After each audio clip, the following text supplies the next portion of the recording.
Morning and welcome to the program. We're here till midday. Our number, if you'd like to join us, is 0800 80 1080. The email is Leighton at newstalksa.co.nz. And you can text on 9292. Funny sound in my headphones. They don't seem normal. Maybe it's me.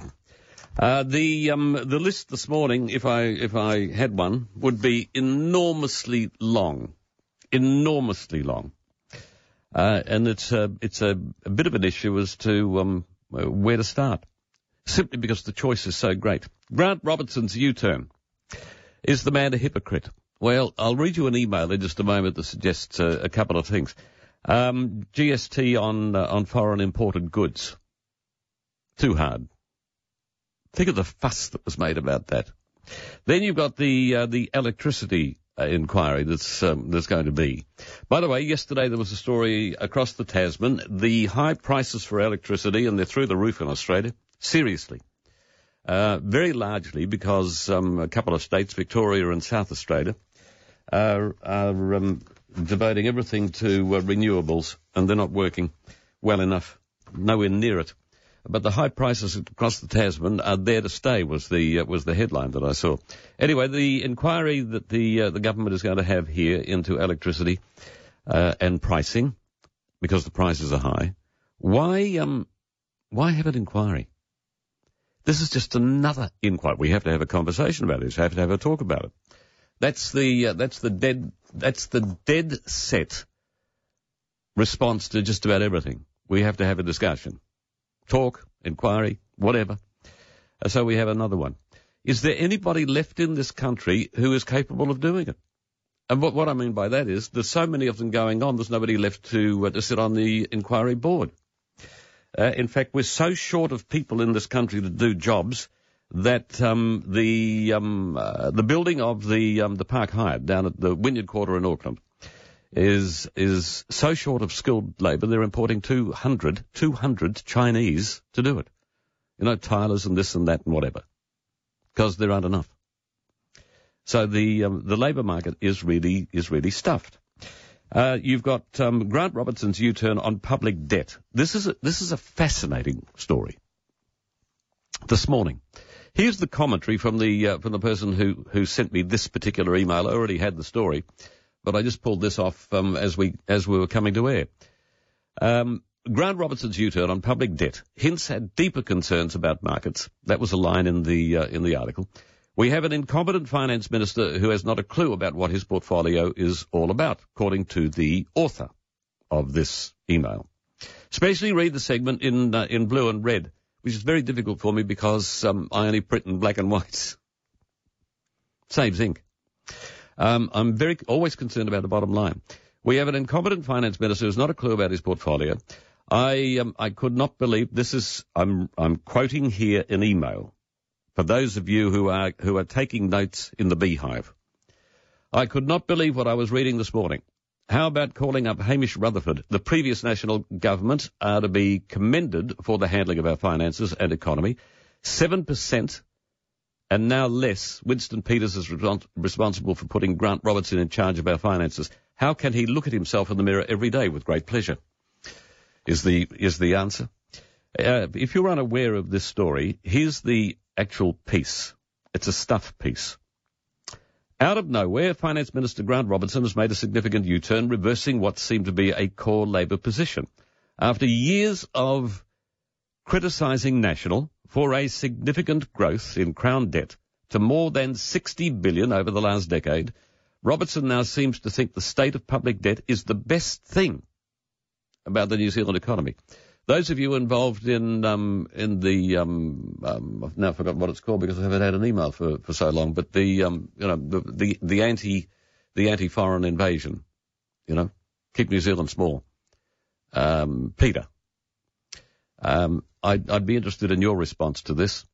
After years of criticising National, I repeat, for a significant growth in Crown debt to more than $60 billion over the last decade, Robertson now seems to think the state of public debt is the best thing about the New Zealand economy.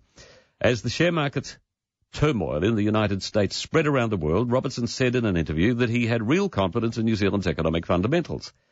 Essentially, the low level of public debt is a really important part of it. The low level of public debt. This from a man who said that under national debt had skyrocketed. Barely 2 months ago, he told Parliament he will not be lectured by his predecessor, Stephen Joyce, about debt levels. Hasn't Joyce got a problem with a woman and a baby? Oh, no, that's the other one across the Tasman. The Occupy, no, that's not the name of it. It'll come to me, or they'll email, one or the other. Essentially, the low level of public debt is a really important part of it. This from a man who said that under national debt had skyrocketed. Barely 2 months ago, he told the Parliament he will not be lectured by his predecessor.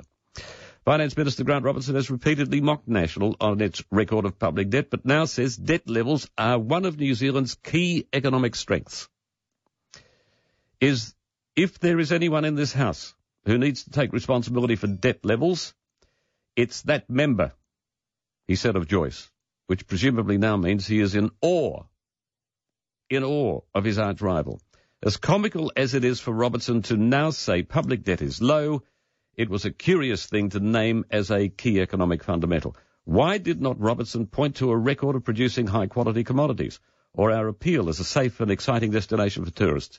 Has Treasury been warning him that jitters in the market could hit confidence in New Zealand as a place to lend money to? Given how small the share market is as part of the New Zealand economy, it is hard to understand why the Finance Minister would particularly care that the share market is correcting back to levels that only a few months ago were record highs. There's quite a lot more in this particular piece written by Hamish Rutherford, but that's the gist of it. So if you couple that with the dropping of the pursuit of GST on imported stuff, so I can keep getting books or whatever, and I won't have to pay GST. Fair or unfair, whatever your view of that is, then there's a hell of a lot of stuff at the moment, it seems to me, that is either under inquiry or being dumped, even though it was an important part of policy, or appeared to be, and things aren't quite the way that they were before the election. As in, a lot of the talking points of the Labor Party before the election no longer seem to be talked about too much, unless they're being changed. Is that a fair assumption? Is that a fair description of how you see things at the moment?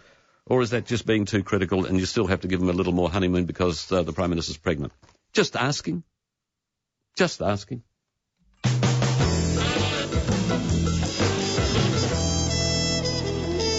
Now, news last night, think what this might do to the debt. News last night of a discussion, if you want, of the idea of, or the question, if you want, is it time to build a tunnel across Cook Strait, or under it?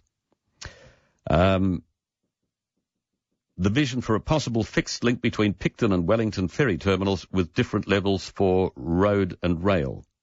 And if you've seen the picture of it, the cross-section picture, you've actually got three levels. You've got two levels, one on top of the other, for cars going each way, so not side by side, but one on top of the other, and then you've got rail at the bottom. Thank goodness it's the bottom. You wouldn't want a 50-ton locomotive coming down on you. The suggestion is that considering the state of our inter-island fleet, the cancellations of air and sea travel due to weather, and the future demands on utilities, it's time that we examine the feasibility of a fixed link between our two main islands. Bridges and tunnel technology have improved in both engineering capability and affordability. More recently, this country has invested in mega projects that have delivered on their goals. Anybody interested in making comment on that particular story? Because it got people here very excited this morning. Very excited, I have to say. Because it would be a major, it's something like 66 Ks, I think, from memory. Something like 66 Ks it would have to be. That would be, undoubtedly, the biggest project ever undertaken in New Zealand. It would be enormously expensive. But if we're looking to the future, they say, if we're going forward, if you're looking to the future, then I suppose it'll never be cheaper. I'd just be interested to know your thoughts on whether you think it would be worth the money. And no, I don't have a figure. Just think gigantic. 0800 80 1080 at 12 to 9. News talks about it's 9 to 9. Just revisiting the GST legislation that's off the table, as the headline has it. What's intriguing is that lobby groups and retailers have been pushing for the government to implement new legislation on par with Australia's incoming legislation that will be enforced from July. But the Revenue Minister, Stuart Nash, says the government would not be updating equivalent legislation anytime soon. Anytime soon. So charges of less than $60 in GST. That's the GST aspect of it, not the price of the imported good. Charges of less than $60 in GST and duty are waived, which depending on the item being imported could equate to a purchase of goods worth hundreds of dollars. I'm just dumbfounded because these were important issues that were going to be pursued before the election. Some people voted on this and some people voted on that and some people were influenced by other things. And then there's nothing. Don't you find it intriguing? Farouk, good morning. Good morning, Leighton. You know, I've stopped listening to you for a very long time. And the reason I did that is because you get my emotions all riled up. And this morning, I turn you on and you're speaking about the exact subject I've been losing my mind over for the last few weeks. Well, why are you calling? Why haven't you just turned off? Well, I called so I can join you in this being upset about this whole government. Because to be honest, they lied to me. They lied to me specifically. Remember in the debate when she took her 3 seconds to say, "Oh, I'll legalize medical marijuana within a day as soon as we're in." They're not going to do anything about this for another 3 years until they get to the debate or in the next election or whatever. And then after they get there, they're going to say, "Oh, it will take us another 3 years," and just keep using it as a carrot for the New Zealand public to keep winning election after election. And nothing is going to get done about it. And that's what really upsets me. That's really what makes me very, very furious. Oh, so you stopped listening because you got frustrated at the state of things. Nothing happening. We talk and we lose our minds every day in the morning in the traffic in front of the kids listening to the radio and going, make sure when you go to elections, make sure that you hold your government to higher standards. And that's why I stopped listening. I try to listen to music now, so I don't get riled up. I know what happens. I know what happens though. You're listening to music and you're constantly thinking, what am I missing? What am I missing? I can't cope with this. Exactly. But I mean, this is the point I wanted to speak about. In elections, somebody should be holding these people to a higher standard. If you say something, you got to do it. You can't just, "Oh, no, we're researching it. We got to find out more about it." I went and attended the whole drug symposium that happened with officials from Canada, from America, and from the Netherlands. I spent 6 months in the Netherlands doing research and doing courses. Came back with the understanding that Jacinda Ardern Farouk, remember where you were up to. Jacinda Ardern. And if you've got time, stay there. I'll come back to you briefly after the break. News talks about it's 4 to 9. Farouk, Jacinda Ardern, pick it up. Hello? He's done gone. Sorry, no, I had it on mute. I'm not gone. That's your day. No, it's not. Now we've got 1 minute, so make it quick. Okay, all I'm trying to say is we need to be able to hold our governments to a higher standard, meaning I'm a project manager. When I go and propose a project, the company that I propose a project to holds me to my statement word by word. If I say we're going to have this done there, it's better be done there. You can't have people coming in elections doing the whole emotional milking and talking about how they're going to save humanity, how they're going to change the world, how the next step, your vote is going to be the vote that will change the whole world by putting those people in government and not those people in government. And then 3 years go by and nothing happens. And then they get to the to the end of the next elections and say, "Oh, by the way, we just needed more time. We just needed to study this more. We needed to research that more." I think that's bullshit. Oh, sorry, I can't. I don't know. Anyhow, all I'm trying to say is people should rally together and hold them to a standard. Whatever word you say, you better make it happen or explain to us why it has not happened. All right. Farouk, you're outstanding. I expect to hear from you again, and You'll be amazed at what good... Email is Leighton at newstalksab.co.nz. You can text on 9292. Get back to Farouk in a moment, at least a commentary on what he said. Peter sent me an email, and it was, what do you say? Hello, Leighton. It's a nice start. Treasury public debt chart. Note the last Labor government's debt under Cullen in 2008, which was around 10 billion. Don't forget that one of his outgoing lines was, his most famous one was, I don't know what you're going to do or something. We spent all the money. And I said, I replied to him, I said, point, as in, what's your point? I knew what it was, but I wanted more than that. And I got it. He says, a prime policy of the previous Labor government was reducing public debt, and highly successfully so until the GFC hit. And today, with public debt at an astronomically high level, at 60 billion, see, I don't think it's astronomically high. I don't agree with you, Pete, on that. We could debate it, of course. Secondly, as share market turmoil in the United States spread around the world, Robertson said in an interview that he had real confidence in New Zealand's economic fundamentals. Essentially, the low level of public debt is a really important part of it. Does Robertson now regard Joyce as an economic saviour? Well, it's hypocrisy, really. It's political convenience, is what it is. And the point that was made earlier about about Treasury briefing him and saying, you just might be undermining, confidence, is also possibly a part of it. Now back to Farouk's comments, and I've had a few comments from you saying he should have a regular spot. Now let's not get carried away. But he very good. At the beginning, I thought he was ringing up to say I can't stand your guts, and I never listen, but somebody else had it on this morning. The point that I was going to make, or I would have made to him, is now let me backtrack.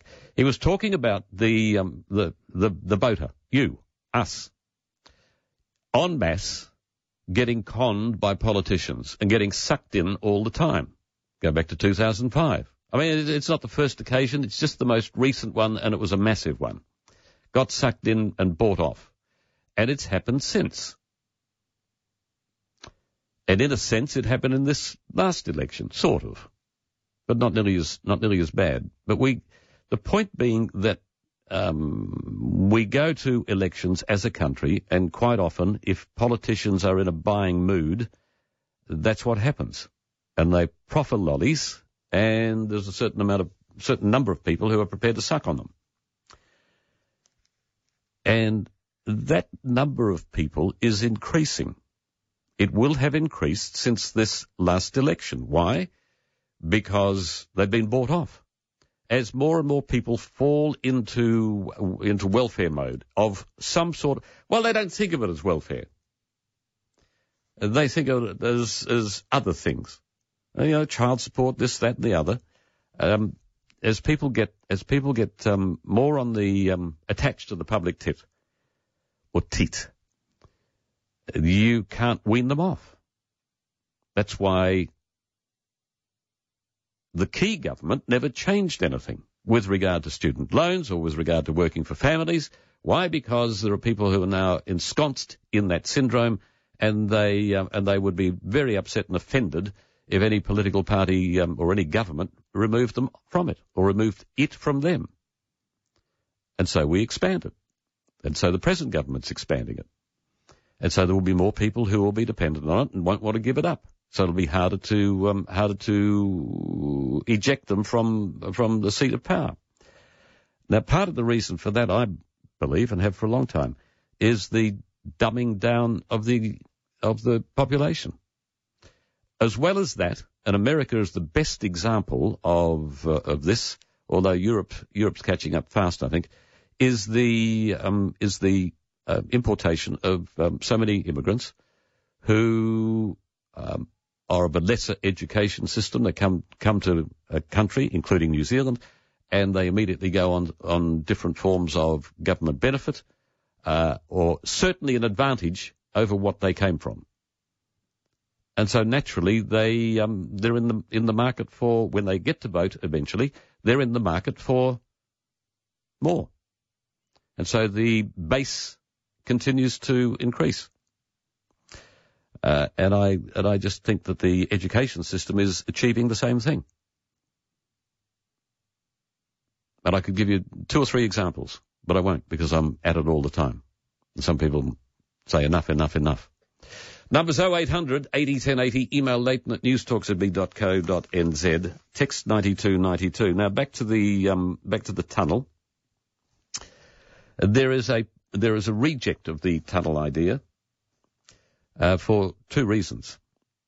One is a number of people, including a very good friend of mine, has made mention of the earthquake situation and the fault line. The idea, this is from TVNZ. The idea of a bridge or a tunnel across Cook Strait has been shut down by the Chief Executive of Infrastructure New Zealand, who says, it's a nice idea, but financially I don't think it floats.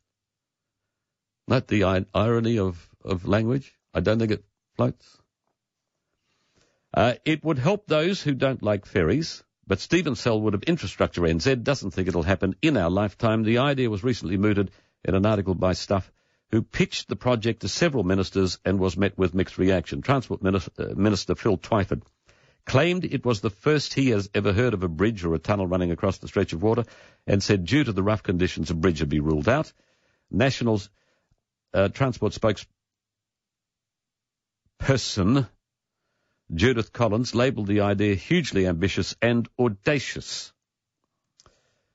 So from a technical point of view, maybe a tunnel, but to give you some idea of the cost, 300 million a kilometre for a tunnel would be a good buy these days. Waterview was more like 600, so put that in perspective. So if you're talking about maybe 10 to 20 billion, take you 100 years at $200 a toll each way to pay it off. $200 each way toll to pay it off, and take you 100 years. Nice idea, but financially, I don't think it floats. Small population base, long distance, very difficult water. Fantastic idea, but I'm sorry. Well, it's not a fantastic idea under all the reasoning that he's produced. Not a fantastic idea. It's a dumb idea. We've got bigger priorities elsewhere. There is a lot of improvements we need on our state highways first. Oh, well. So much for that.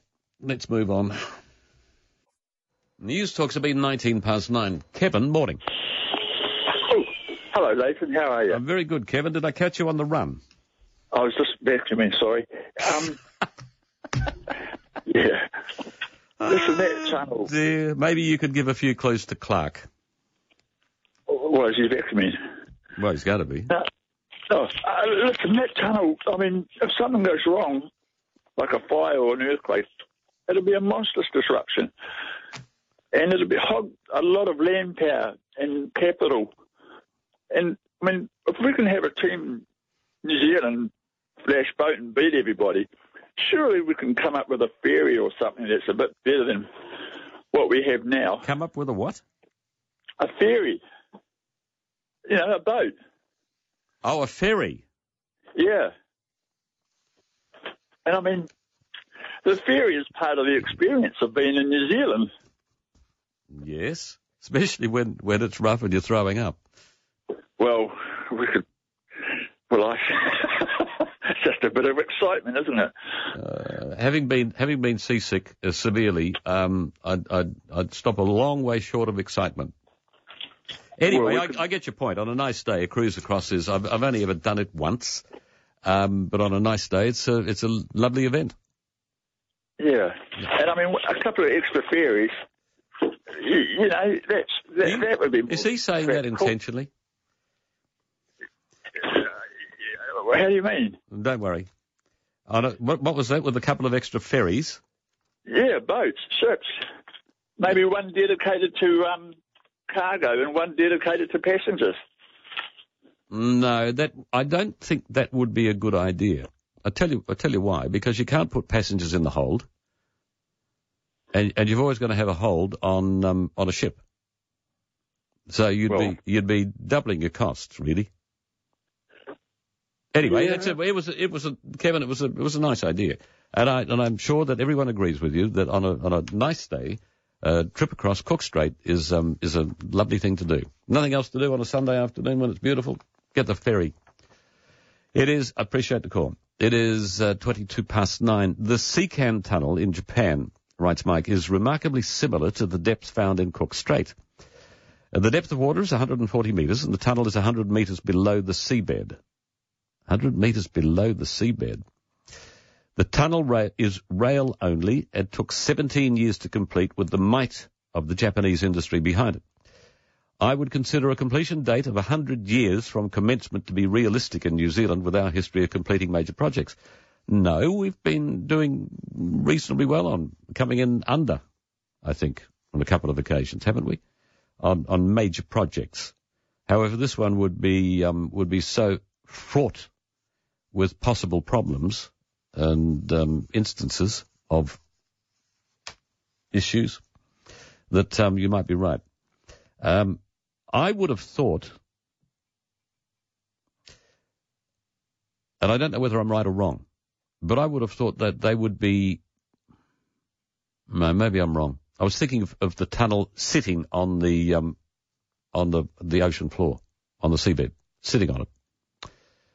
But I don't know how smooth it is and how uneven it is and how much problem that would be.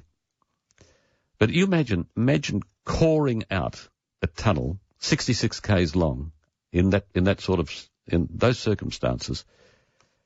Here's something else to consider, because I've already done it. I wouldn't go in it. Seriously, I wouldn't go in it. I wouldn't drive my car through it. I wouldn't want to go in it. It would need a long history of success without issue before I'd be prepared to do that. And I don't think I'll be living long enough for it to provide it. Anyway, it is 9:24, News Talk Sydney. By the way, on the subject of construction, I'm going to be discussing a construction of a different kind immediately after 9:30. For those of you in Invercargill, you probably won't care. But it's local Auckland, but it's we'll wait and see. Leighton, I just want to put my weight behind Farouk's opinion. I think there should be legislation, if there isn't already, around parties campaigning on policies that have no intention of following up on. No, there's no legislation. As a politician, you can say whatever you want. You can talk up whatever you want. You can promise whatever you want, and if you don't deliver, oh well. The public's got a short memory. I remember an episode of Yes Minister where an economist in the Department of Administrative Affairs got in the minister's ear about establishing failure standards for councillors. It means that before a project or policy is carried out, that there would have to be a statement that the project has failed if it exceeds so many staff or a certain budget level or doesn't achieve a certain goal or reach a certain statistical value. Basically, I believe that parties should enter an election year with projects and policies established which they can reach and should have failure standards for each one. Wouldn't we love to see that? But here's the backwash on it. When they fail to reach their goal, when they can't do what they said they'd do, and it's considered to be a failure, what then? Because you get all the obfuscation, you get all the excuses, you get all the this, that, and the other. I mean, think about the excuses. What would they be? Well, the GFC in 2008 would be a good one, right? We'd all accept it. That something that was promised couldn't happen because of that. Outside our control. If it was something that the party that made the promises and was elected just decided not to do because I was too hard or whatever, like a couple of things we've mentioned already this morning. So we nominate it as a failure. It gets defined as a failure. So what? Seriously, what would the punishment be?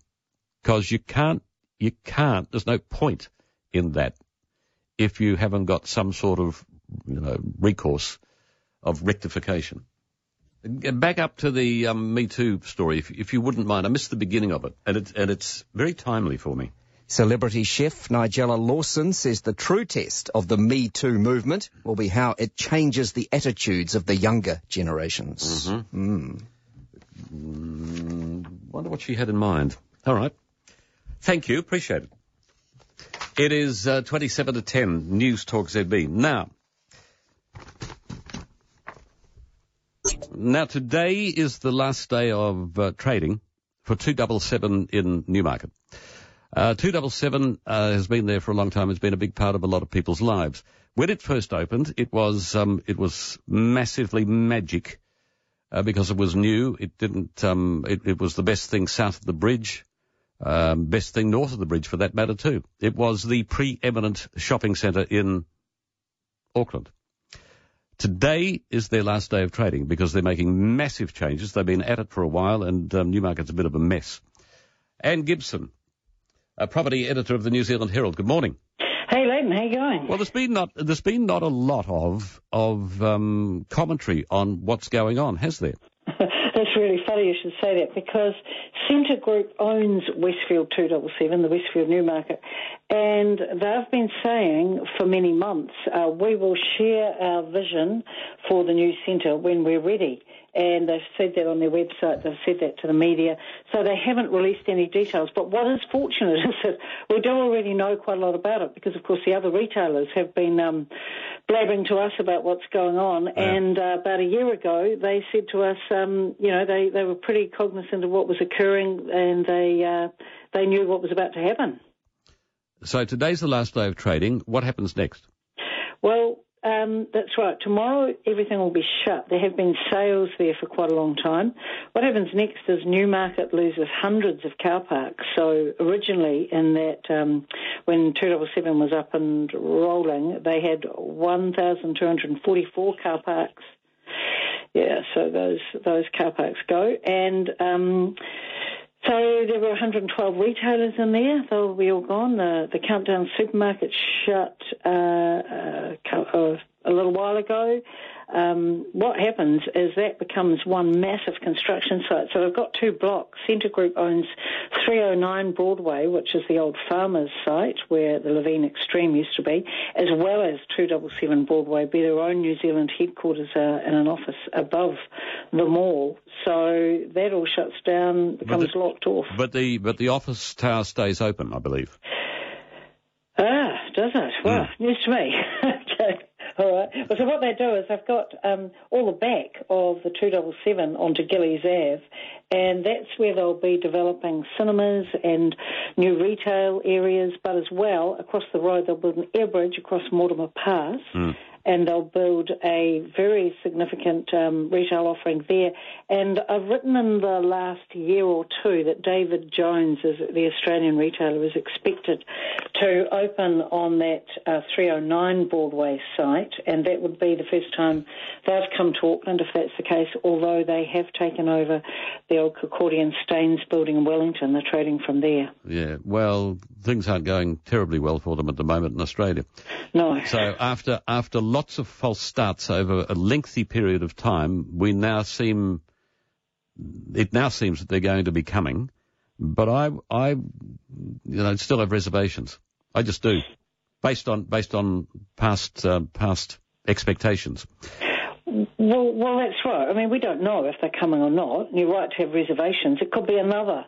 It could be a different retailer. It could be a different configuration on the 309 Broadway site. We don't know yet what they've got planned for that. They haven't announced any plans. All right.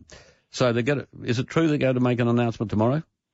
They've called a media briefing at 10 a.m. tomorrow. We do know from their annual report, the Scentre Group's annual report, that they've got plans to spend 665 million New Zealand dollars on Newmarket. We know that they're going to develop the two blocks.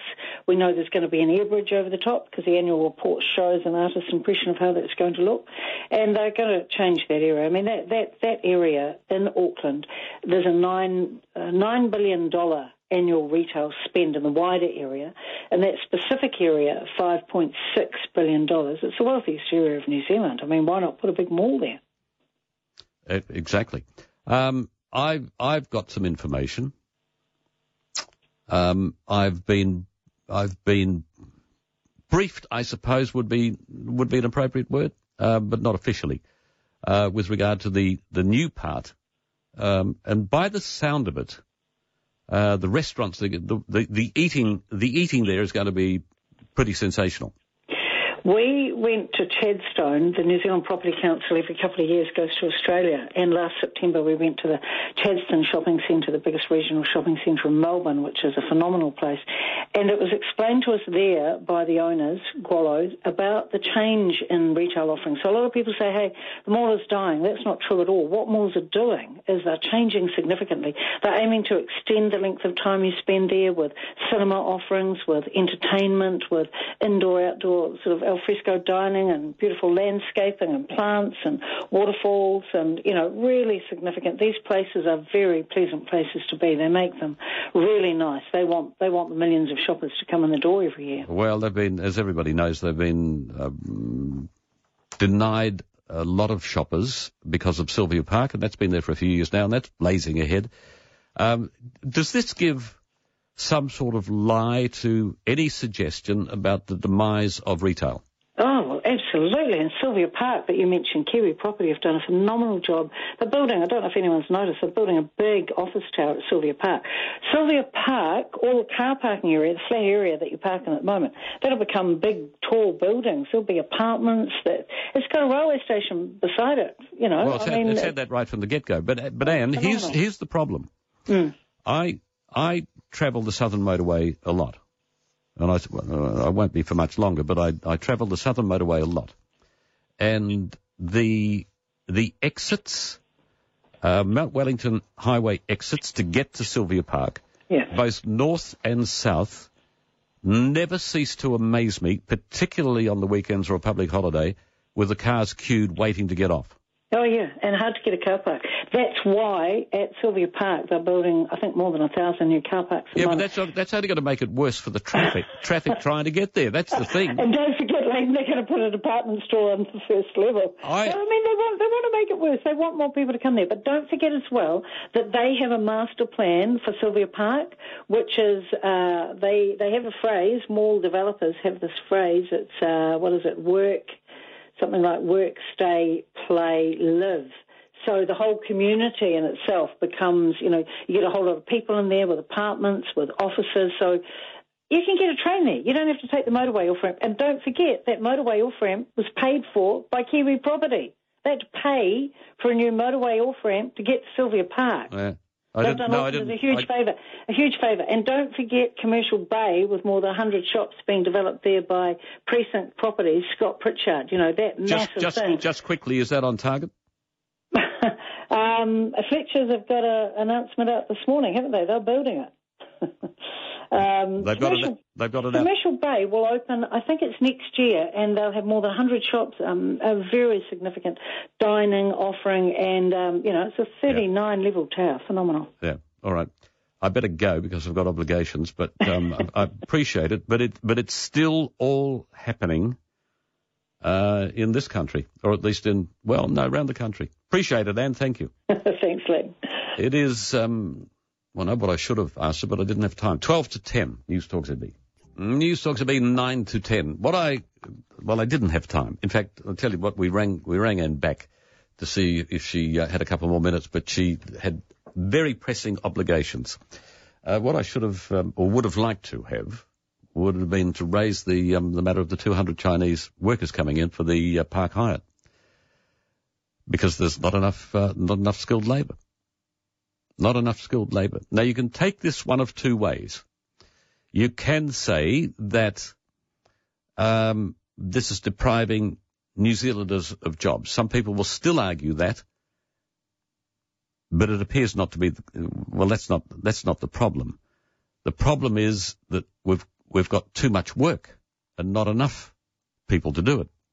So, allowing 200 workers in for a particular job would appear to be okay, wouldn't it? You wouldn't have any objection to it. Why would you? I mean, it gets the job done and they get on a plane and leave the country. That's the way that it's supposed to work. Let's hope that it does. Now, it is rather rich, writes Peter, rather rich of the government to be contemplating an investigation into electricity prices when it owns and controls the industry as a gigantic state monopoly of both production and supply and milks it and all of us for all it's worth for steadily increasing huge profit dividends and sales taxes. We all remember last year's national investigation into fuel prices being quietly brushed under the carpet when Judith Collins discovered the greatest beneficiary of high petrol prices was the rapacious government's various levels of inbuilt taxations and taxes upon taxes driving up the price of our petrol. Electricity will go the same way. And it will, unquestionably. Here's another thing, going back to Farouk's call about a compliant public, if you want, or even an ignorant one. None of you, of course. None of us. But we let them get away with murder. You know, one of my biggest beefs, and you learn about things when you're involved with them directly. If you're not involved with them, you may never know some things. But when you discover what's really going on, I mean, the excise duty is a tax on alcohol, on wine. Excise. Don't let anybody tell you anything else. It's a tax. And yet they charge GST on it. It's outrageous. And yet they've been getting away with it for years, and they will go on getting away with it because nobody wants to pick up the cudgel. Nobody wants to take them on. Nobody wants to, nobody wants to create waves. Oh, we're all too busy. We're all too busy, or we're all too unaware or ignorant, or call it whatever you will. It's very frustrating. And I know that plenty of people get frustrated for various reasons, all equally valid probably, but for reasons that affect them in particular, but not the population at large. Mind you, the population at large is affected by an excise tax because it goes onto the price of whatever commodity it is. It has to. But then there's another aspect to this, and I'm talking about wine. There's another aspect to it. In spite of how well we're supposed to be doing with wine, and I believe we are with exports and what have you, there is this issue of too much wine in New Zealand. There just is. And there's some very, very good deals, and I'm aware of this, but there's some very, very good deals with very, very good wine. And they roll out, and people take advantage of them, and then it affects the value of the market overall, because once you start getting wine at a cheap price, for whatever reason that it's being sold at a cheap price, it's very hard to engage with higher prices again, and so you get locked in, and the industry gets locked in to some degree. Overproduction. There's no question in my mind that there is a degree of overproduction. Mike, good morning. Leighton, how are you, mate? Very good. As I live and breathe. Look, I've had time to reflect upon myself while I've been waiting, so I just wanted to say, if I don't get another opportunity, I'm going to miss you when you're gone. You've been travelling around New Zealand with me in my car for the best part of 12 years, my friend. I'm getting travel weary, Mike. Well, I just say Kerry's going to have to lift the game. That's all I'm going to say. No. Kerry will do just fine. Yes, anyway. I had a taste earlier this year, and she did well. Good. I just was ringing as a concerned citizen. You were discussing the tunnel option on Cook Strait earlier, and I just feel as a concerned New Zealand citizen that perhaps the cart has got in front of the horse. Has anyone reached out to the Oat Brigade and asked them what they think of the whole thing? The which brigade? The Oat Brigade. Oh. The Order of Taniwha Brigade. No, I don't believe so. But I don't know. Well, wait for it, mate. I'm very certain that they will be doubling down and having team meetings as we speak. I don't think they're going to bother, Mike, because the matter in question is not a happening thing. I know. Lovely idea, according to the. I know that. Lovely idea, according to the man in charge of infrastructure NZ, but not commercially viable. And then I'd be concerned about earthquakes. Yeah, and I bet you they'd have an argument about who owns the Taniwha anyway. Very possibly. All right, appreciate the call. Thanks, mate. And the comments, thank you. It is, it's 3 to 10. After the news, yesterday morning, well, there's two things. Yesterday morning, I tried to engender some conversation about Barnaby Joyce. And I thought it was a bit premature because not many people knew much about it. We might revisit that this morning. I think there's good reason to. It is 8 after 10, numbers 0800 80 1080. Email is Leighton at newstalksabe.co.nz. You can text on 9292. Now, I missed the interview this morning with Hosking and Nigella. But here is the story as we're running it in the news, or have run it. She says, Nigella Lawson says the Me Too movement must spark a generational change.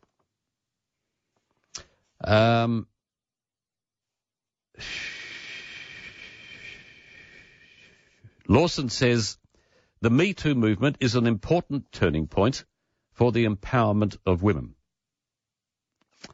But she says the true test of the movement will be how it changes the attitude of younger generations. And Nigella Lawson says the old way of behaving is being questioned. It's unclear what will replace it. Well, it's always unclear what will replace something when you upend the apple cart, so to speak. Can I ask for any contribution that you might have with regard to Me Too, as to its value, as to what it does, its effect, its usefulness, whichever way you want to interpret it. I can't. The only thing I can remember from going back a little bit, I remember that wasn't it Me Too that Bring Our Girls Back that Michelle Obama employed? Of course, it achieved absolutely nothing. I think it was Me Too, wasn't it? But it's something that's rolling for the moment. How long it lasts remains to be seen. What effect does it have? What use is it? And is there any danger in it? What are the side effects of it? What does it actually mean to anybody? What does it contribute? So you join Me Too and you post something on Me Too or whatever. What do you get out of it? What influence does it have? Are these all vague questions? Are these meaningless questions? Is it just a trendy thing that will disappear? What does it... For women in particular, for those of you who fall into that category, for those of you who fall into that category, I just wonder your thoughts on, particularly your thoughts on Me Too and its usefulness. 0800 80 1080. There's a reason, of course, that I'm asking the question. And the reason being that there has been a couple of articles in the last couple of days. One was from an Australian journalist. I thought it was Janet Albertson, but doesn't appear to have been because I just did a quick check during the news. And it wasn't her, but I had the story yesterday, and it's probably in the bin by now, probably somewhere. But today, there comes a story written by one, commentary written by one Heather Wilhelm, who is a National Review columnist. It goes like this. Human history is full of unintended consequences, much like the importation of invasive kudzu vines to America. The entire tragic catalogue of communist central planning and Barbara Streisand's ill-fated 2003 attempts to squash publication of photos of her Malibu beach house, the much ballyhooed #MeToo movement has delivered more than a few accompanying and unfortunate surprises. Well, let me amend that. If you've been watching feminism's sometimes impressive downward spiral over the past few years, that sets the tone. Feminism's sometimes impressive downward spiral over the past few years, you're probably not surprised at all. This does not make the latest headlines any less weird. Now, I touched on this yesterday. She goes on, can you still date a co-worker? Well, it's complicated. That's the title of a brow-raising Wall Street Journal story yesterday. As I said, we mentioned it on the program. Though it might better have been titled Measured Dispatch for Dysfunctional Junction. From Dysfunction Junction. US companies are trying to keep romantic relationships from spiraling into a risk factor, the journal reports. The national conversation on sexual harassment and abuse of power has galvanized a wider discussion about whether consensual office relationships are okay.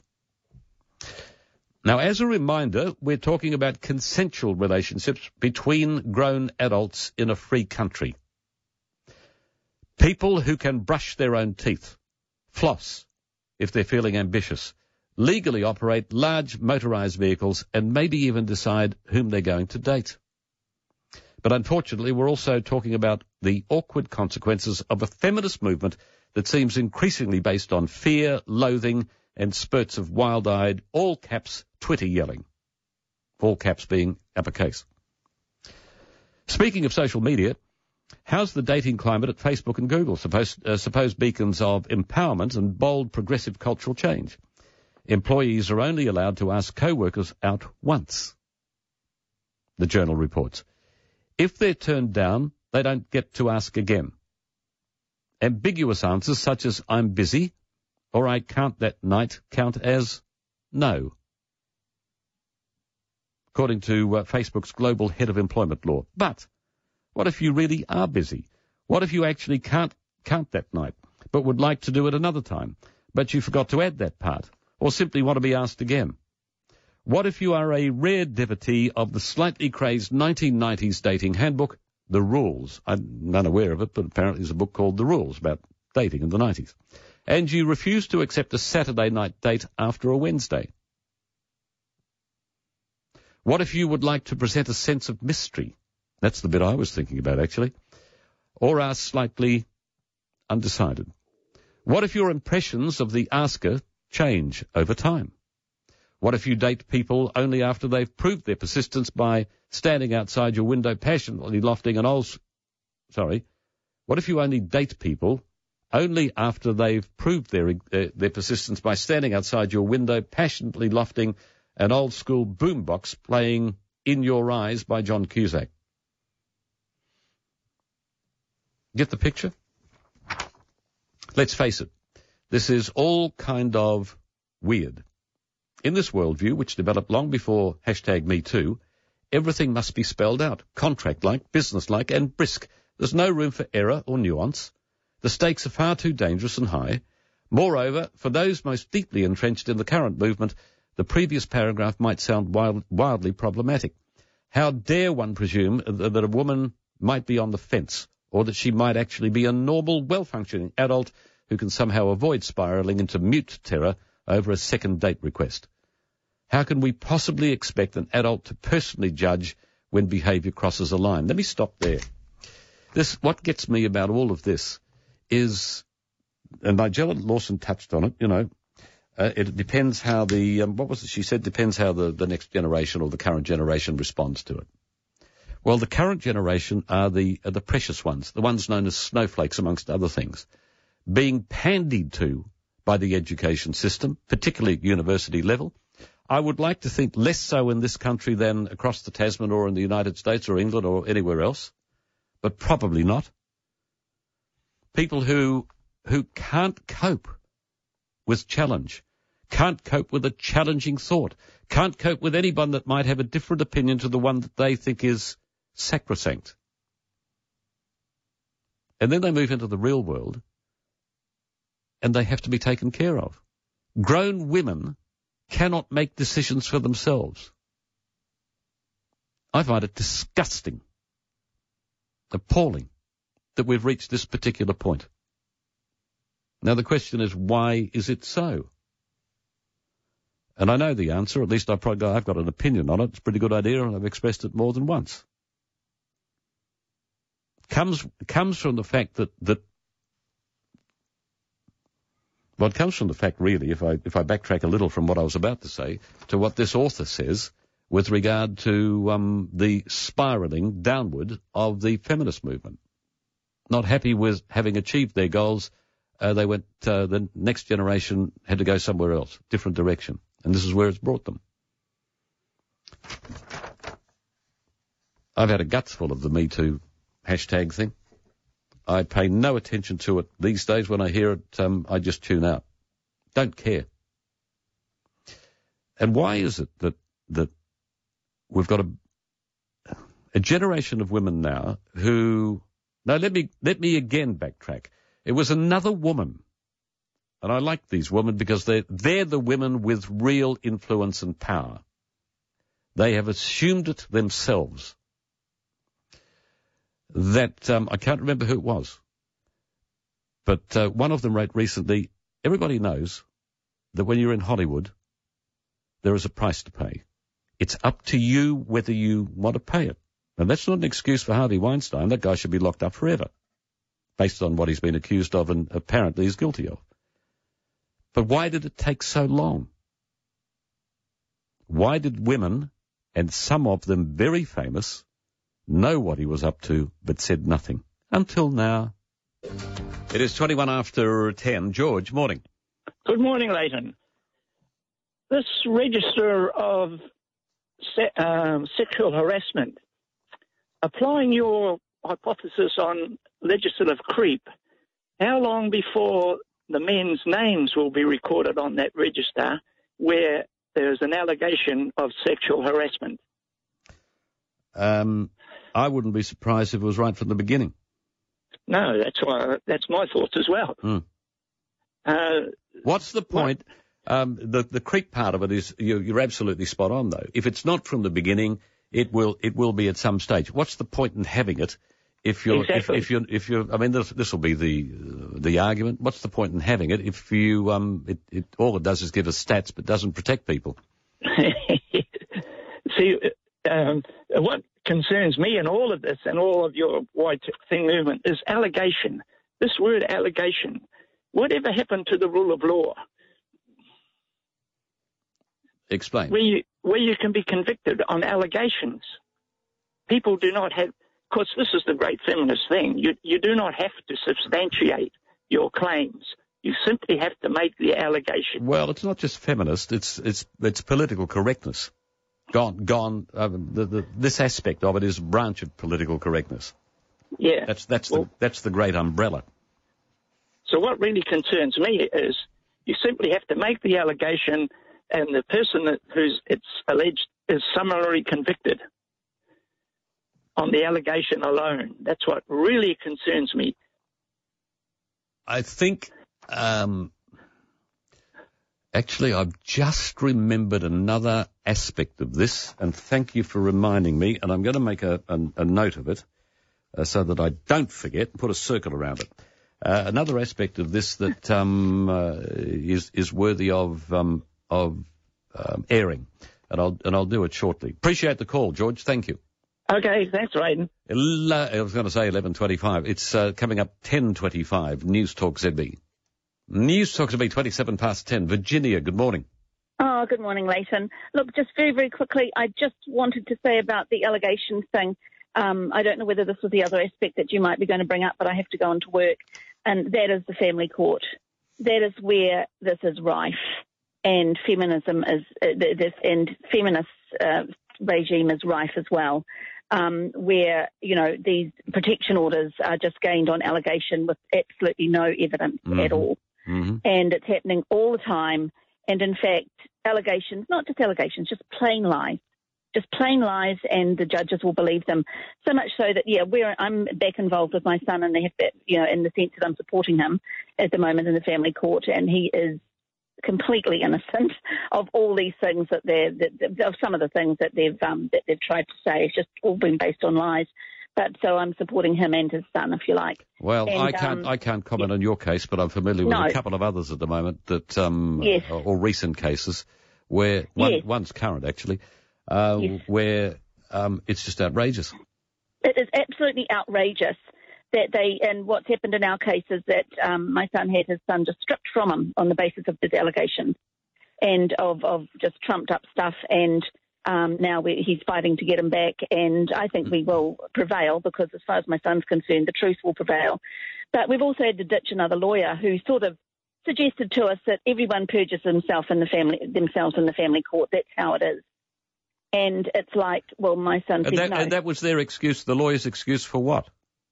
The lawyer's excuse for lies in the family court. Everyone does it, so sort of saying, well, you ought to be very limited with what you're saying too, or not, not. And Michael said, and my son said, no, I'm going to be honest about it all.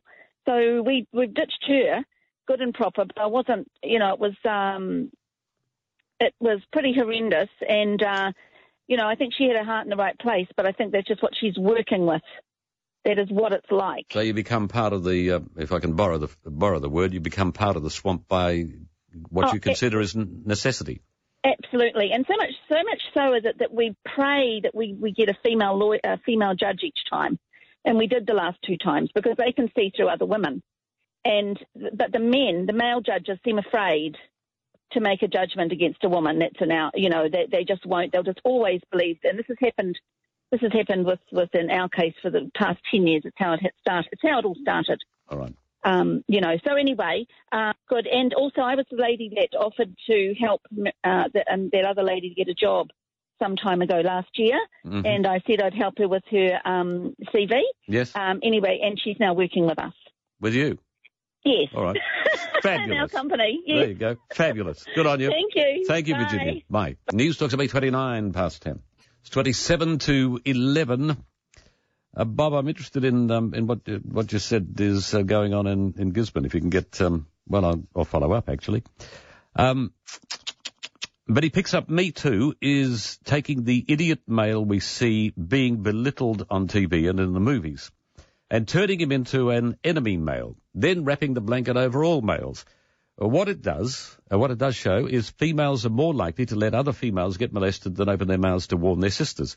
That the rumours of blatant sex for parts in lucrative movies, that's the rumours, were either ignored or accepted as part of the money and fame being a movie star could bring. Lastly on this, women, after all these thousands of years, have not clicked, I've got to change a bit of this, to males being sexually attracted to them by the makeup of their bodies and the reaction to female pheromones. Me Too is one reason why we should institute segregation of the sexes. At the least, males could get away from women and enjoy life without the betrayal of our bodies wanting... Okay, all right. Got the picture. I know what you're trying to say. It's just you probably could have reframed it, I think. Margaret, good morning. Good morning, Leighton. I've not spoken to you before, but I just sort of felt I needed to ring up about this. This Me Too movement and the women that are, there's hundreds and hundreds of women that are accusing men of sexual abuse, and a lot of it has gone on for years with the same woman, for years, because they've been too scared when they were younger girls or they wanted to get ahead in their job and that sort of thing. And they let it go on and on and on. And now, many years later, they're all coming up in this Me Too movement. Now, I think those women, they need to be held accountable to what has happened to the younger women coming on behind them. Because if they had spoken up when it was happening to them, and I don't believe that any young woman is too scared to go and tell an older person. Oh, I do. Somebody. I do. Yeah? I accept that, yeah. Yep, okay. But, well, surely... Especially the young ones. Yeah, maybe the young ones, the very young ones, yeah. I read recently of a kid that was only 11 or 12, and it went on until she was 15 or so. Look, can I just say something that I believe.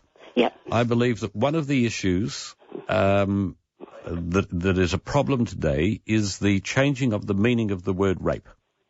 Yeah. Once upon a time, it was clear-cut. Yep. Then it became all-inclusive, so to speak. Yes. There is, and I know at least one person is going to be freaking at me saying this.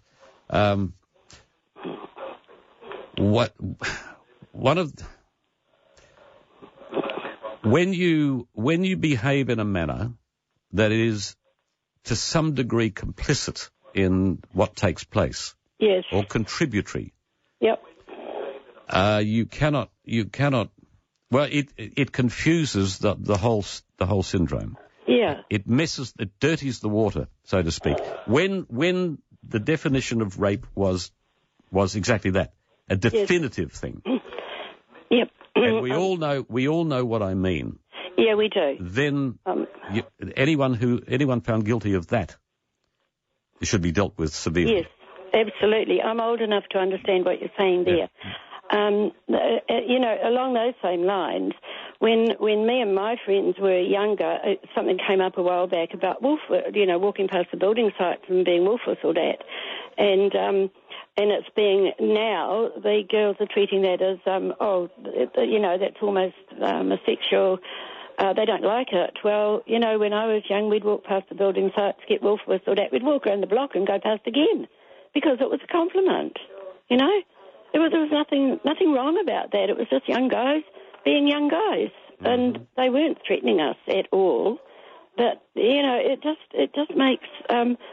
I just feel all this movement with all the women, but it amazes me that all these older women now are coming out and saying that it happened to them over the years and that they couldn't stop it. But if they had spoken out, then they could have prevented it happening to other women coming along behind them. Well, there is a certain element, and probably a great element of truth in what you say, particularly when, and if you're referring to, I presume you are, places like Hollywood. But the casting couch was part of the scene. Everybody knew about it. It was up to an individual. Ambition is very blinding in some cases. And it's not, like I said, the waters have become too muddied. I appreciate it, Margaret, thank you. But they've been encouraged to become so. It is 21 to 11. Risby Ultimate from About Health is a combination. Janet Albertson, this wasn't what I was looking for, but she did write, oh yes it is. Yes it is. I've just found it and just pulled it off the printer. She wrote something a few days ago called Sex, Power and the New Puritanism. And I'll be selective, and this is very long. I'll be selective in it when I get a chance and give you a couple of quotes. But Janet Albertson is just so good. Susan, good morning. Hey there, Leighton. I loved Hello, Farouk's Susan. Hello. I didn't realise it was you. Talk to me. It's me. Hey, I loved Farouk's call this morning. What a way to start. That was a great start. I heard, was it Virginia, about the family court? Yes. And I agree with Margaret, and I wanted it very quickly. Regarding Virginia, this Royal Commission of Inquiry into State Abuse, they need to change the terms of reference to include the family court, its historical performance and what it's doing today. Because the family court rubber stamps 99% of child youth and families work. All of the stuff that happens with families goes through that court, and it's a shocker. It's been letting us down for years. Would you extend that if it's in your sphere of knowledge, would you extend that to, shall we say, what we would consider to be normal domestic issues, as in divorces and property settlements and what have you? Would you include that as well? You'd have to, because the family court handles all of those. Exactly, but you're sort of directing your comments at a separate sort of issue to mainstream family. There's overlap in that. Good word, yes. There's overlap, and it needs to be tied up. I hear countless cases like Virginia's of sons who are fighting for access and custody of their children, and they are being bombarded with so much lies. They have to wade through all of that, and try and hold themselves together. And good old Virginia for standing by her son. I love mothers like that. In regards to Margaret, I agree with Margaret. You know, women who are going after their dreams, who I call these men who do this stuff, hit a speed bump because it's life. It happens all around us. And when they go silent just to keep their careers on track, they are enabling this behaviour. But I want to put out there, what about the women who hit on other women? I have had, for every man hit on me, as many women over the last 20 years. Yeah, and I hate it. So me too as a woman who is sick and tired of lesbians hitting on other women. And please, feminazis, don't ring up and say it doesn't happen. I'd love to give you examples. One big one, which I won't name Leighton, okay, and it's true, head of a government agency, about 7 years ago, a woman hit on an employee. It got to Helen Clark. It got that high. The employee was given a $50,000 golden handshake, and the woman who hit on her was moved to another agency to head that agency. And that is a fact, okay? Now, it's not just the men hitting on women. There are lesbians who hit on women. There are gay guys who hit on other guys. So this Me Too thing is just getting too big to be believable. Shooting itself in the foot, isn't it? Well, I hope it does, and soon. Well, you know, I've had it in my life lately where I've been going for positions, and men, you know, certain men, they just can't help themselves. It's up to me to say that's unacceptable, and you talk to me like that again, I'll knock you out, or nicer language. And I choose to do that. Perhaps if I didn't, I'd be Prime Minister today. It happens to men and women, by men and women. And I think there needs to be some equity put back into that debate. My interpretation of all of the above is that human behaviour is what it is. You will never change it. You can do your best to educate it. You can do your best to control it, but you'll never eliminate it. Now, sure, there will always be crime. There will always be sexual assaults. The key to it is to punish those who get caught and deserve it, and punish them appropriately. But there is the handling of life, particularly one's own life. And you're in charge of yourself. And if my father raised me and he always said, and I'm tempted to say, and I think I have said it in the past, that it's not so applicable now as it used to be. But he always said, if you find yourself in trouble, then you were in the wrong place in the first time, in the first place, in the first instance. Like I used to go to pool halls when I was in my young teens. A bunch of us did. And there was quite often trouble in those places. You know, when I say, you know what I mean by pool halls? Yeah. Yes, I know. Snooker and pool and what have you. Yeah. We went through an era where for a couple of years we did that, and he forbade me to go. I still went anyway. How old are you? 14. Oh, Leighton, you're naughty. 14. Well, I'll tell you something amusing. I think it's amusing. He did later too. We used to go and stay at Janolan Cave's house a bit. Mum got a crush on the place, and we used to go up there with friends and stay a weekend. This is out of Sydney. Mm-hmm. And this was the time when I was doing playing snooker and pool and stuff. And everybody had gone to bed, and I nicked off down to the pool room, and I was playing these guys, and I was playing them for 5 cents a whatever, and I was winning money off them.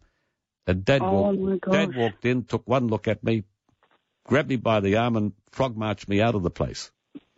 Well done, Dad. Well done, Dad. Did you feel embarrassed? No, I felt pissed off. You didn't go back, though? Not that night. Oh, Leighton, hey, look what I'm looking at as I'm talking to you. The most gorgeous little picture on the back of your book. And those woolly rompers. I was cute. Oh, you were very cute. You can actually see it's you, though. I was cute, and everything was downhill from there. Susan, lovely to talk to you. Oh, catch you, Leighton. Okay, See you. bye. News Talks a B, it's 9 to 11. Morning, Jared. Good morning, Leighton. Talk to me. Yes, I will. Hold on. Sorry, just had to take it off the old speakerphone. Very good.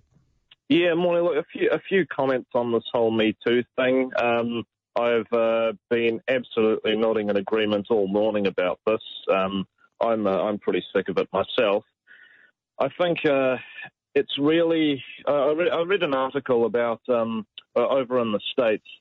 I think it wasn't one of the mainstream news outlets, and of course it wouldn't be because it doesn't really toe the party line. It was basically arguing that the Me Too movement could well have set back women's equality by decades. And the reason it said that was because, say, hypothetical, you've got an HR person, male or female, or a boss, any kind of boss, male or female. Mm. You have two applicants for the same job in front of you. One of them's male, one of them's female. Now, the man, even if he is sexually harassed or assaulted at this job, if he went public with that, nobody would believe him.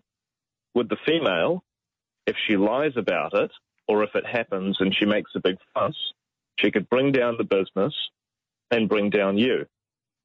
So logic would dictate you would hire the man. And that's part of modern day feminism, isn't it? The belief that with toxic masculinity and all that sort of thing, that a man can't be sexually harassed. He can only be the one doing it.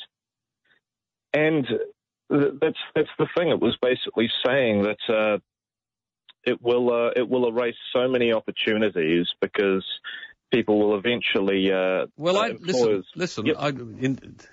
In sentiment, I suppose there's a good point you're making, but here's the undermining factor. Yep. There is there are so many jobs, unemployment is very low, and there is there is a staffing issue at this particular point of time, and it looks like it's going to go on for some time. So the bottom line is you've got to have people in work, so that would then surely override the issue that you're making or arguing. Well, I certainly hope so. But that's the other thing. I remember calling up a while ago talking about on the subject of snowflakes and everything like that. I mean, it sounds silly, but I think this whole political correctness, it started off encouraging people to be offended at things and just be offended at them. Now it's encouraging people to feel they're being harassed and sexually assaulted all the time.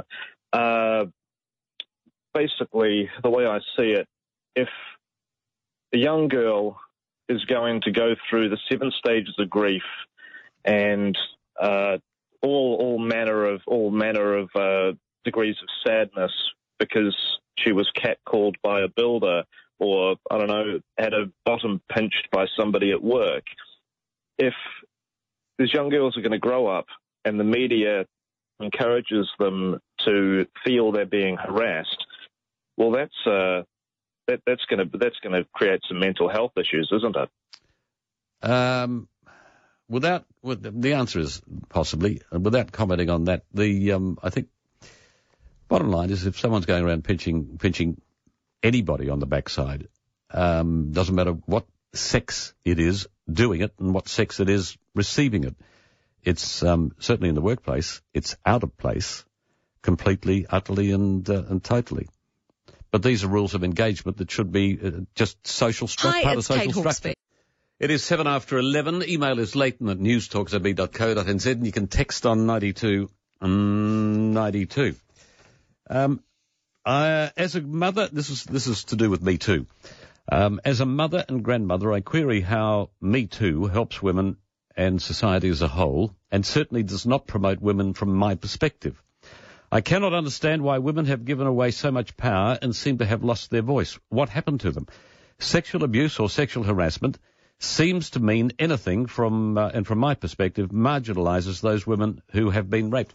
It's a very good way to put it. marginalises those who have been raped. Of course, well, some of them have, of course, in the Me Too thing. This scenario is not too unlike the despicable behaviour of our spineless politicians who waited until Rob Muldoon died and then said he was a bully and blamed him for everything. Not saying I agreed with Muldoon as before my time, but these politicians were well paid to work for New Zealand people, and after taking the salary, weaseled their way out of any blame by blaming a deceased PM. Gutless. Well, that's... I mean, I understand what you're saying. Who was it, Derek? I understand what you're saying, but no, I'll accept it. From Rick, I am watching the sweeping movement of celebrity males being disgraced as accusations of sexual molestation from years gone by surface. They're standing down from important posts, having movies and TV series cancelled, even a suicide, all without a court case or any proof being tabled. Yet here we have Donald Trump, who is not only accused of sexual impropriety, but is on tape recorded boasting and laughing about it, and then says, and yet he is still in office. Your thought? I don't know that I want to revisit it, because it would take too long to deal with. No, because it's been dealt with, essentially. Trump is capable of being quite vulgar. But let me deal with it for what it's worth. What Trump said was said in private and sat on for years and published at a time that suited somebody. Said it in private. You show me any of those people who haven't had conversations that, if they were made public, wouldn't put them in the same categories as you're talking about with Trump, Rick. Seriously. Show me any of them. Because that sort of conversation is and some women fall into the same category. The things that girls say amongst themselves about men and this, that and the other. And there are plenty of women listening who know exactly what I'm talking about. That's correct. You bring it out publicly, and it takes on a whole different perspective. And there's been more than one. I mean, what Trump said in a meeting behind closed doors only a couple of weeks back got trumpeted. Pardon the expression, but it got trumpeted by someone who was at that meeting because they thought that it was to their gain to say it publicly. But it's the sort of thing that's the way they talk. It's the sort of thing that's said. From Eric, Leighton, the Me Too movement is merely part of the feminist and Marxist obsession to drive an immovable wedge between heterosexual men and women, which started with the removal of males from the two-parent family, requiring 2 dwellings for every family and only 1 income. Isn't it ironic that the left's actions have actually led to the very housing shortage and poverty that it rails against? Well, there's a truth in that. Men going their own way, MGTOW, oh please don't do that, is a good resource to investigate the outcome of the Me Too movement, which will ultimately result in love, in quotes, love being another tradition going the way of fathers and democracy. By the way, you're aware of a couple of things, one in the States, one of which is this.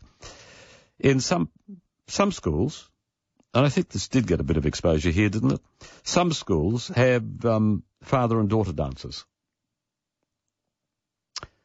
Father and daughter dances. I'm not sure whether the mother and son ones as well, but father and daughter ones I'm aware of, where the fathers and the younger daughters, it's part of the family life development. And the schools have these dances. Well, there's a New York school that just cancelled it because it got confronted by the fact that the LGBTQ crowd demanded that males who thought they were girls had to be allowed to go. Boys, I mean. Young boys who who decided they were girls. And unless that was acceptable, this had to be cancelled. That's the sort of garbage that we've now reached. There's a stench to it. 11:14, News Talk ZB. I've got more, but there was one actually that I thought I did want to read. Where is it?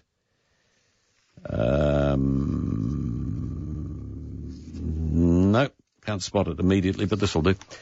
What it will see, hang on, what it will see is less did I read this? No. What it will see is less women, you mean fewer women, being employed, just being picky, being grammatically correct. Bob? What it will see is less women being employed by males. If they aren't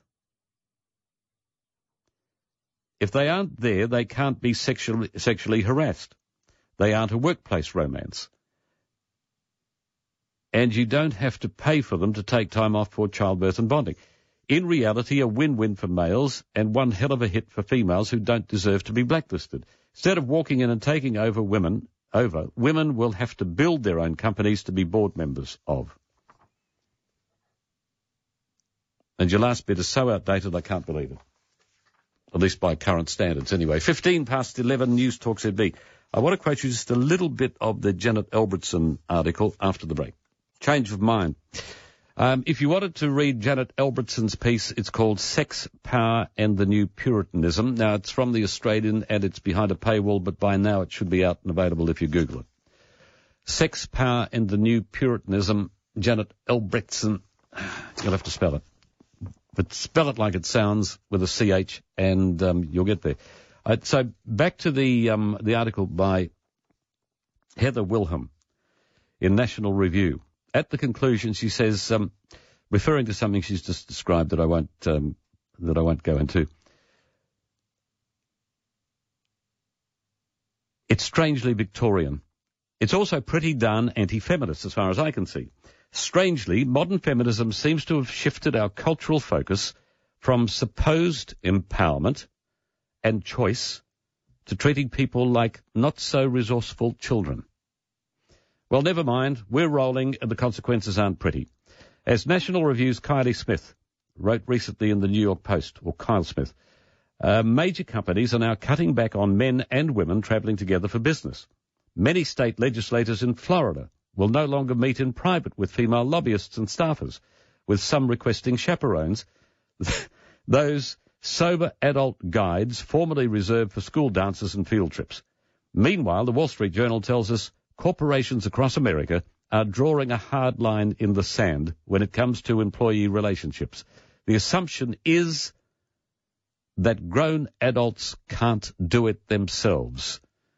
Perhaps in the mess of today's confused feminist-assisted culture, that assumption is correct. Oh dear. It really is an absurdity where we've reached. Common sense would tend to indicate that, or tell us, that it will disappear, right? It'll fade. It'll go because it's so stupid. I wouldn't bet on it. It is the latest or one of the latest aspects of political correctness. And I'll take credit for it because it's true. I was the first to start talking about it back in the late 80s. And I've said it before and I'll probably say it again. Some of you might be getting sick of it. Somebody said on this program to me, why do you talk about that? It'll never happen here. That's just America. For the same reason that it's not only exists today, but it has developed to where it has developed, hasn't gone away, has simply drawn more to its breast, that the hashtag Me Too will probably not disappear anytime soon. But it will eventually because it'll be replaced with something else. Sad, isn't it?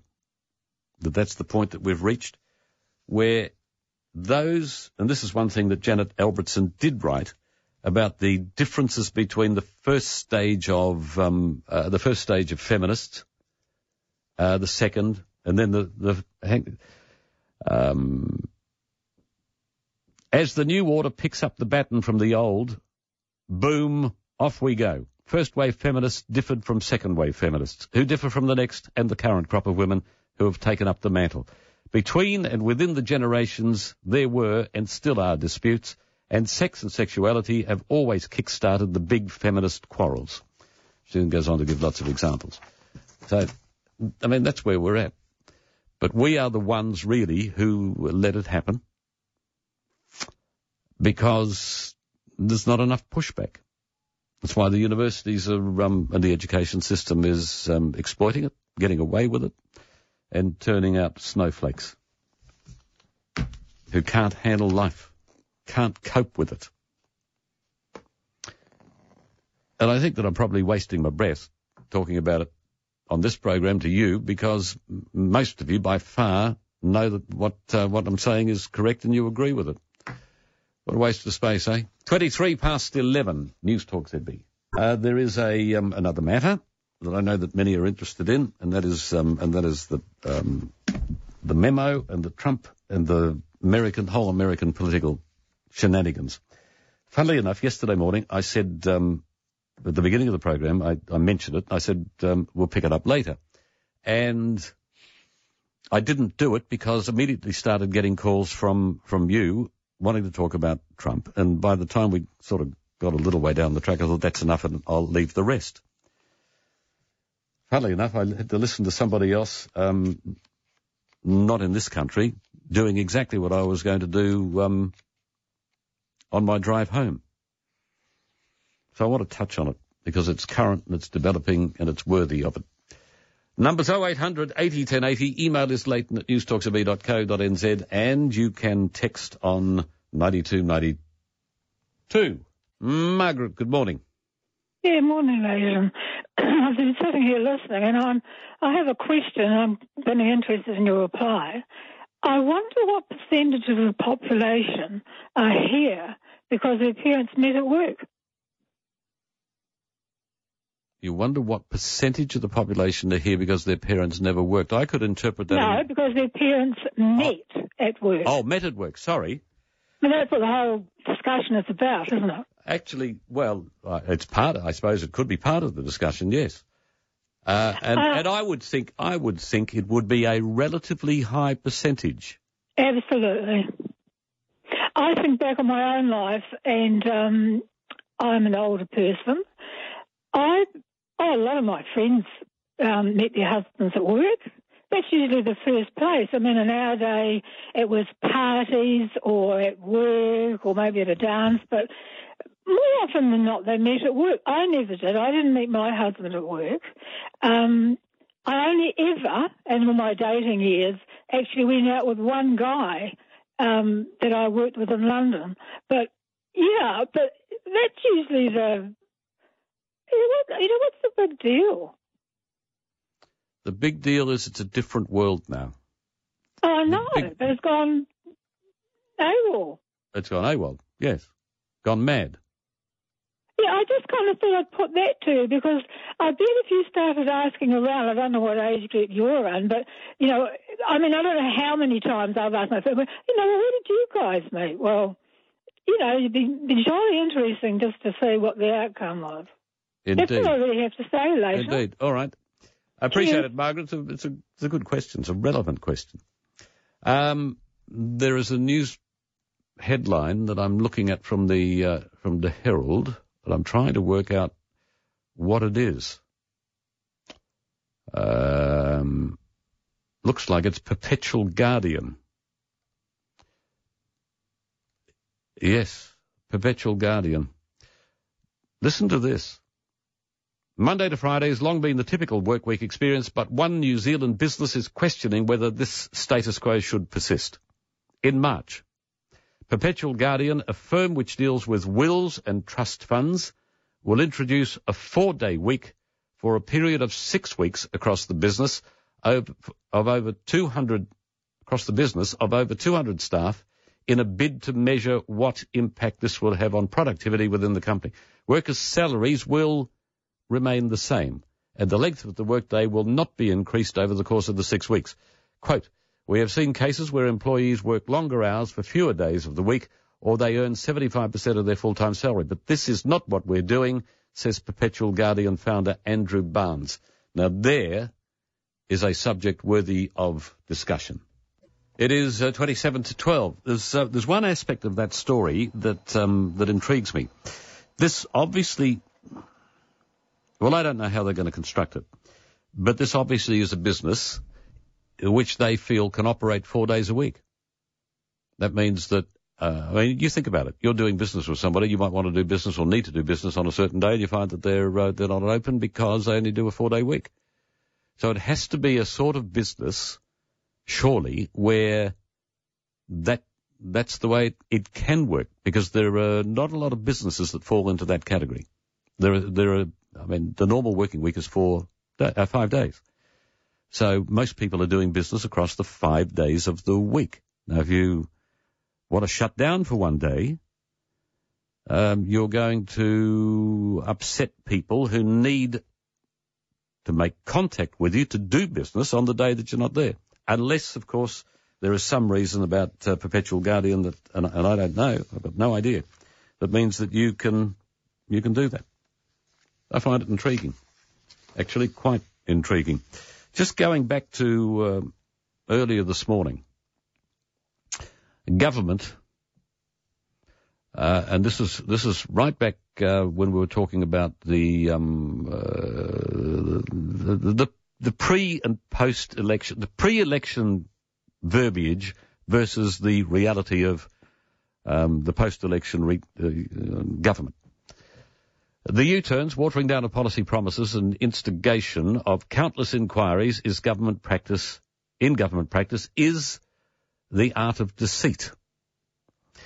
In my view, says the author, Labor are very good at this, although it's something seen by all political parties, including the previous national government.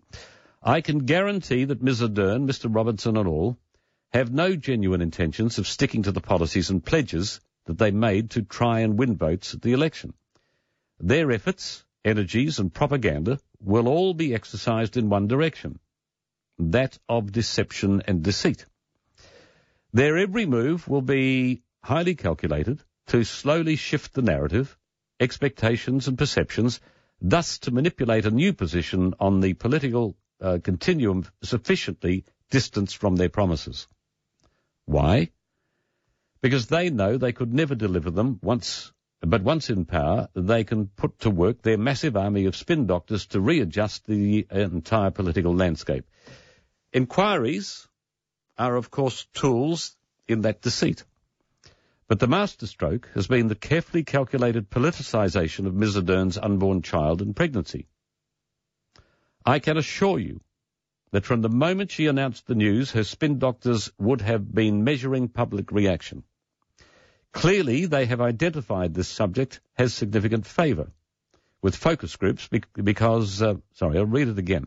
Clearly, they've identified this subject has significant favour with focus groups because she has gone from trying quietly to play it down to threading baby talk into every speech she gives. What is going on here is the art of government deceit at its most cynical. Make no mistake. We, the voting public, are being and will continue to be deliberately deceived in order to dilute our ability to identify where accountability begins and ends. This is how politics works. It is a dirty, deceitful game in which we are the pieces being moved slowly but deliberately across the political chessboard. Are we smart enough to see it? I guess we'll find out in 2020. Now, the author shall remain anonymous, but I can tell you the author is in an extremely good position to make the calls that they have made with inside experience. I'm going to keep that.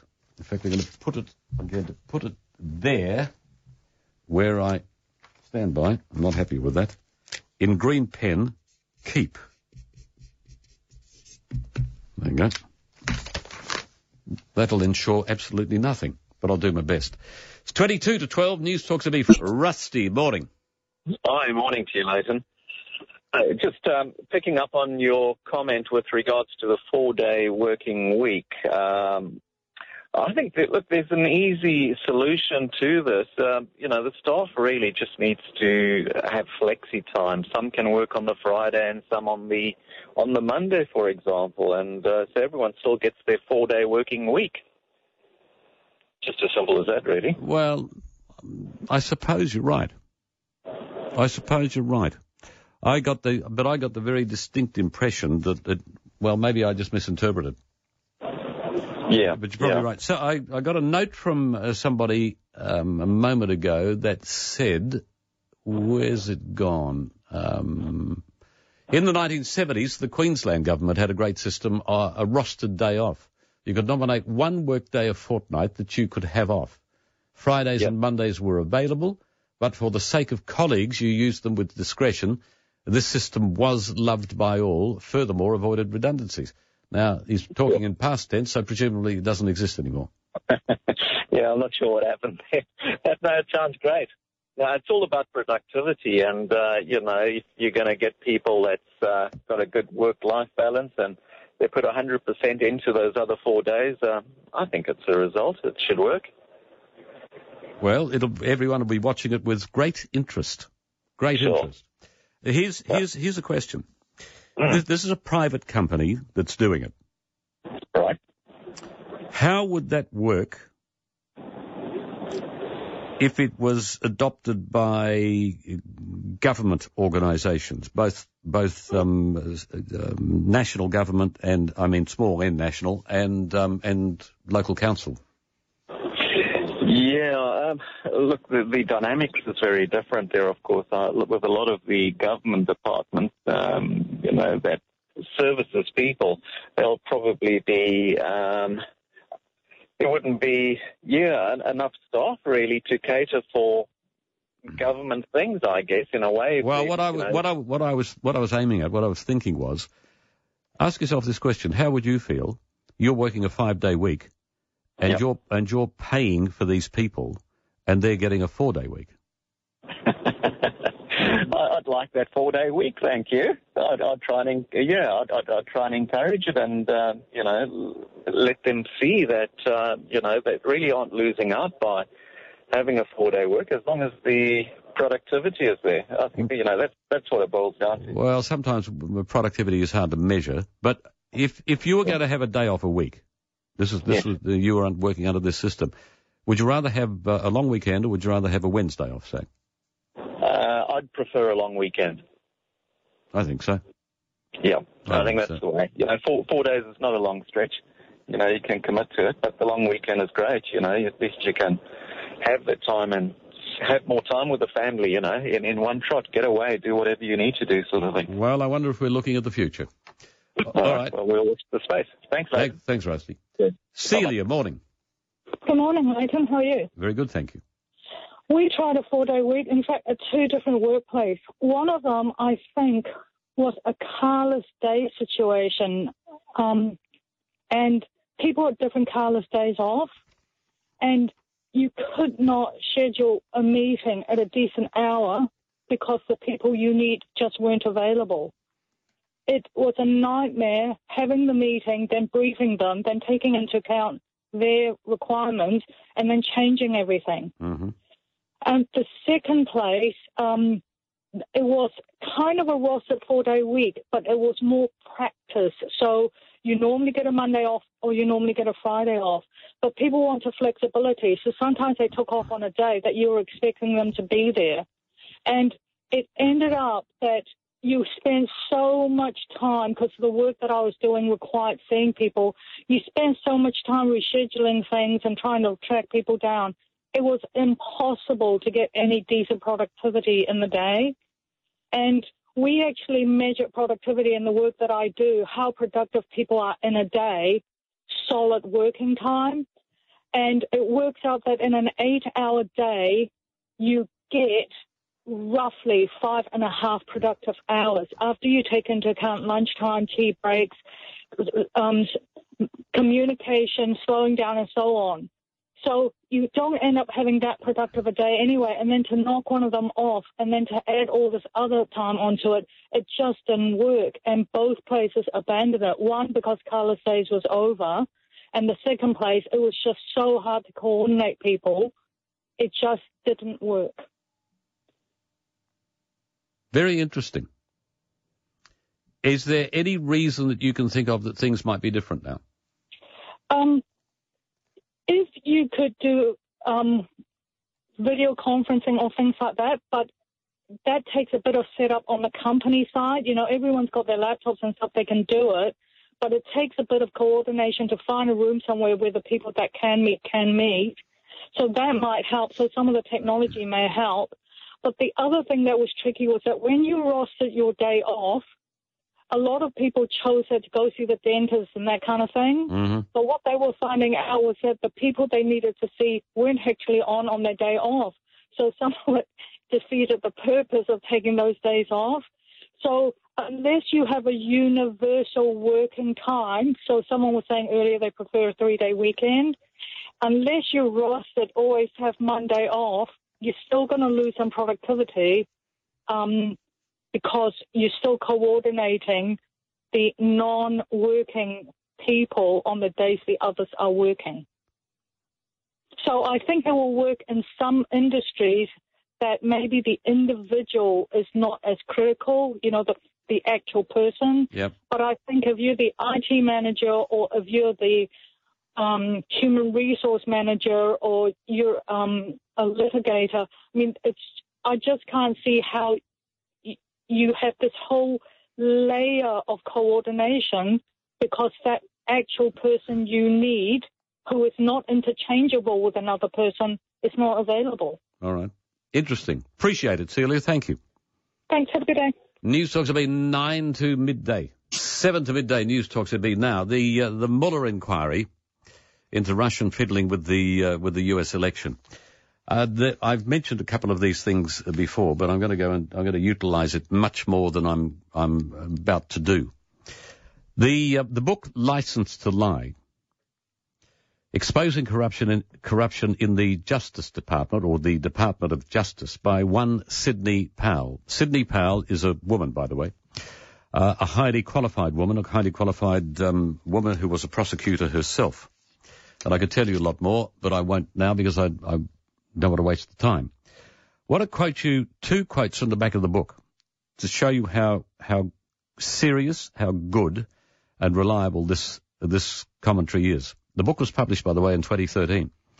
This book should serve as the beginning of a serious conversation about whether our criminal justice system continues to live up to its vaunted reputation. As citizens of a free society, we all have an important stake in making sure that it does. Alex Kaczynski is the chief, or was then, the chief judge, United States Court of Appeals for the Ninth Circuit, a rather superior position. Written by Professor of Law Emeritus, Indiana University, and co-author of The Law of Lawyering, William Hodes, he wrote, License to Lie reads like a cross between investigative journalism and courtroom drama. The takeaway is that both Bushies and Obamites should be very afraid.